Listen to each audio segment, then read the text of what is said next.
আলামিন এখানে শুরু করেছেন তাওহীদ দিয়ে। তাওহীদ এক নম্বর তো জানা আমাদের আবশ্যক। আমাদের দেশে বহু ইলম রয়েছে, তাওহীদ ছাড়া সঠিক তাওহীদের জ্ঞান নেই। তাই এই তাওহীদের জ্ঞান, সঠিক আকীদা, এটার দরকার রয়েছে। এবং আল্লাহ ইমাম বুখারী রাহিমাহুল্লাহ বলেন, ফাবাদা বিল ইলমি ওয়া আন্নাল উলামা ওয়ারাসাতুল আম্বিয়া।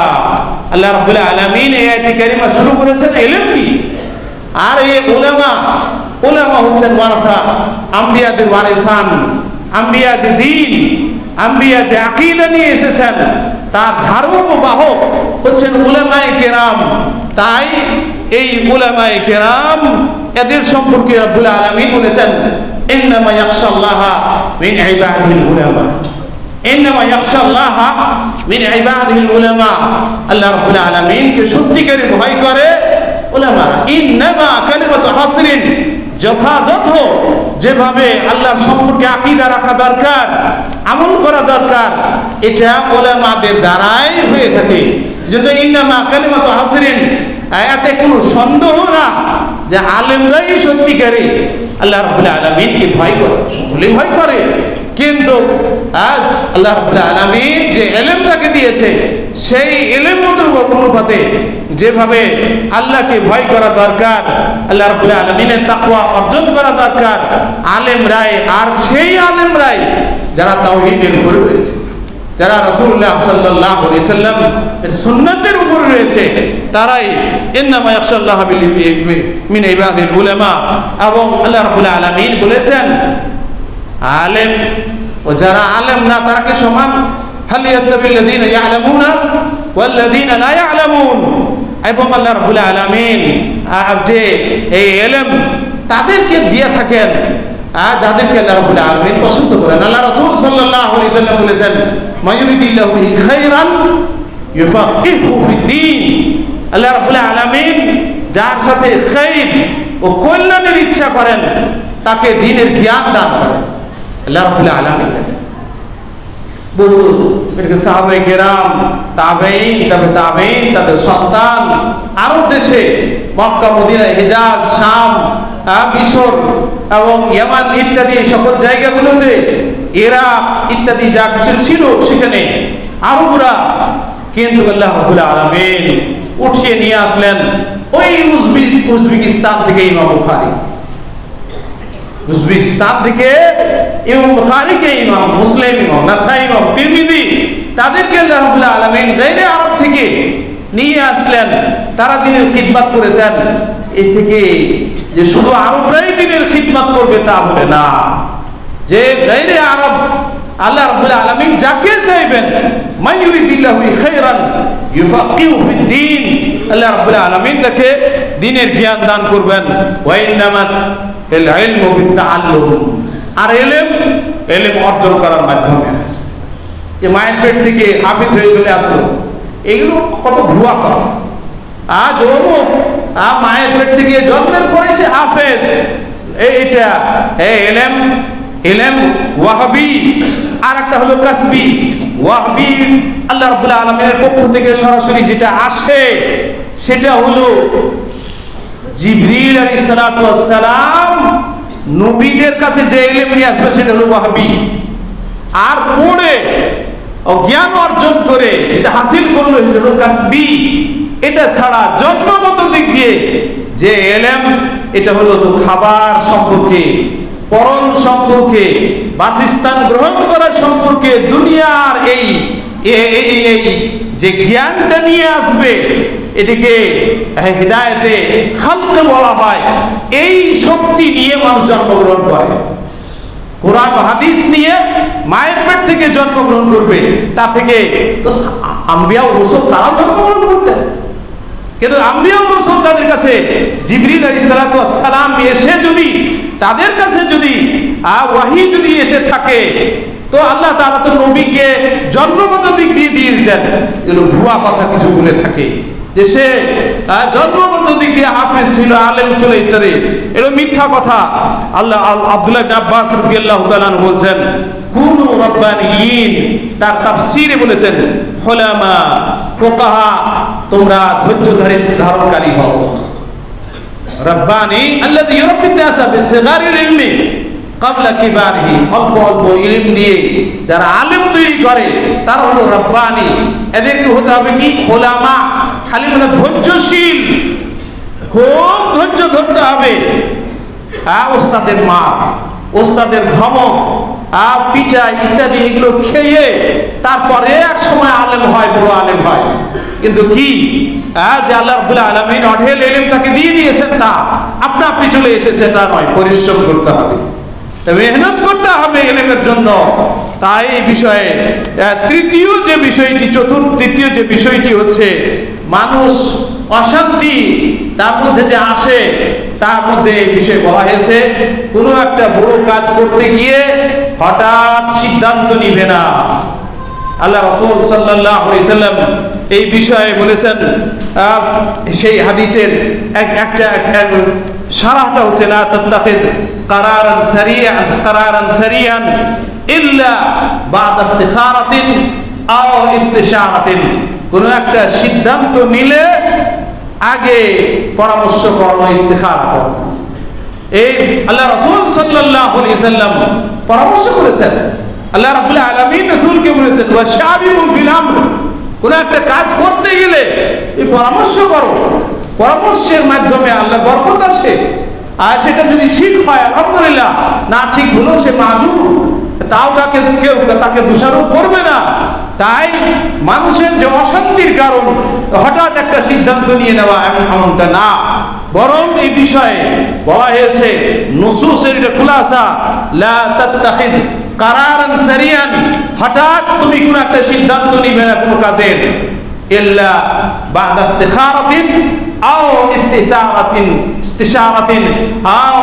ইস্তিখারা করো, সেই বিষয়ে তুমি পরামর্শ করো, তারপরে সিদ্ধান্ত নাও।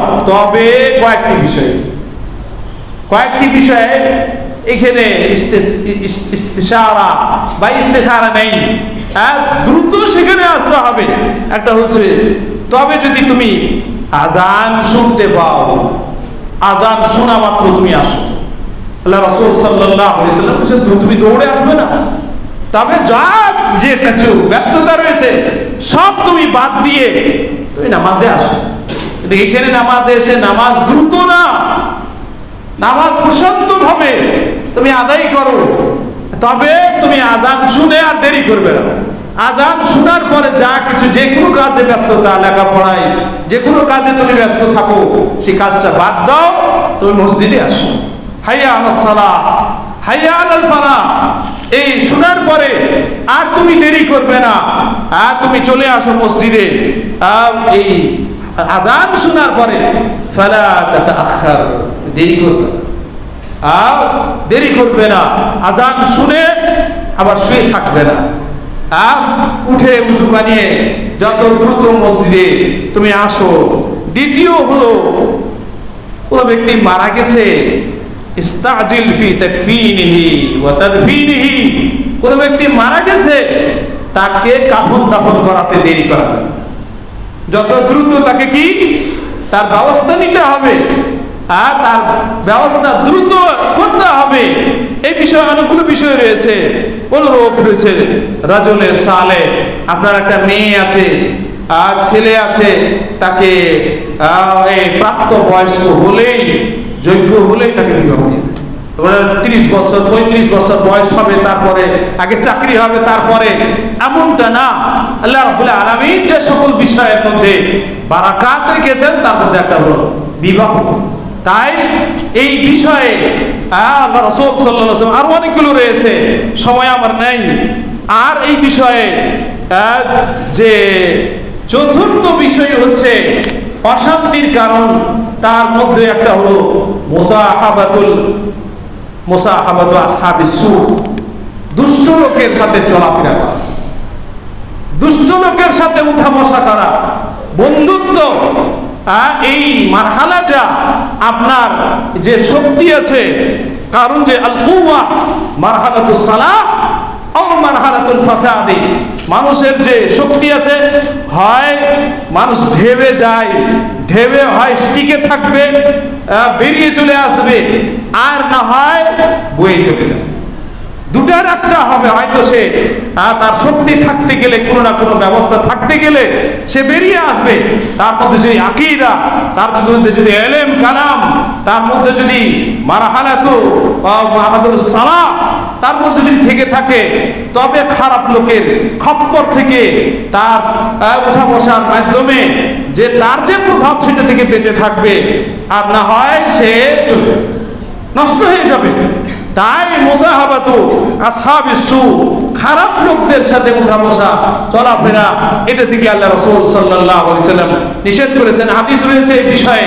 তাই এই খারাপ লোক, এই মন্দ লোক, তাদের সাথে চলাফেরা উঠা বসা এগুলো থেকে বাঁচতে হবে। সে তার মধ্যে একটি হচ্ছে পাপ থেকে না বাঁচার কারণে মানুষ অশান্তি ভোগ করে। তাই তার থেকে বাঁচার উপায় হচ্ছে ইস্তাইনু বিস-সাবরি ওয়াস-সালাহ। আল জাহল, মূর্খতা, মূর্খ সে অশান্তি, তেমনি তার মধ্যে অশান্তি থাকে। তাই এই অশান্তি থেকে, এই জাহলা থেকে, মূর্খতা এটা একটা অশান্তি, সেটা থেকে বাঁচার উপায় হলো ইলম অর্জন করা, চেষ্টা করা, মুযাকারাতুল উলামা, সেখানে বসা। তৃতীয় হচ্ছে দ্রুত কোনো একটা সিদ্ধান্ত নেওয়া, সেটাতে মানুষকে আফসোস করতে হয়।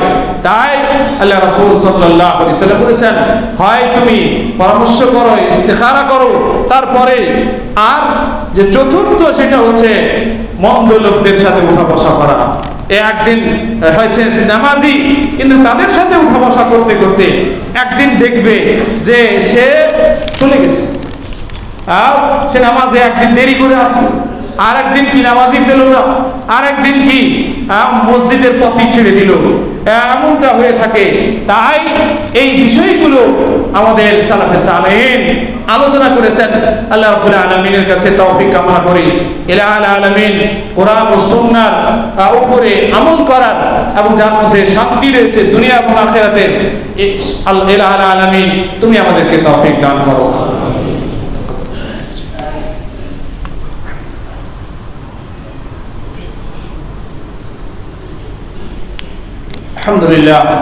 الحمد لله نحمده ونستعينه ونستغفره ونؤمن به ونتوكل عليه ونعوذ بالله من شرور انفسنا ومن سيئات اعمالنا من يهده الله فلا مضل له ومن يضلل فلا هادي له واشهد ان لا اله الا الله وحده لا شريك له واشهد ان محمدا عبده ورسوله اما بعد اعوذ بالله من الشيطان الرجيم يا ايها الذين امنوا صلوا عليه وسلموا تسليما اللهم صل على محمد وعلى ال محمد كما صليت على ابراهيم وعلى ال ابراهيم انك حميد مجيد اللهم بارك على محمد وعلى ال محمد كما باركت على ابراهيم وعلى ال ابراهيم انك حميد مجيد ইলাহুল আলামিন যারা এই কিছুদিন আগে একটা দুর্ঘটনায় শিশুরা মারা গেছে আর লোকজন মারা গেছে, ইলাহুল আলামিন যারা মুমিনিন তাদেরকে তুমি ক্ষমা করে দাও। ইলাহুল আলামিন তাদেরকে কবরের আযাব থেকে হেফাজত করে আল্লাহ তাদেরকে জান্নাত নসিব করো। ইলাহুল আলামিন তুমি আমাদের দেশকে শান্তি দান করো। আল্লাহুম্মা ইহফাজ বিলাদানা ওয়া বিলাদাল মুসলিমিন, আল্লাহুম্মা ইহফাজ বিলাদানা ওয়া বিলাদাল মুসলিমিন, আল্লাহুম্মা ইহফাজ বিলাদানা ওয়া বিলাদ ফিলিস্তিন। রব্বানা যালামনা আনফুসানা ওয়া ইল্লাম তাগফির লানা ওয়া তারহামনা লানাকুনান্না মিনাল খাসিরিন।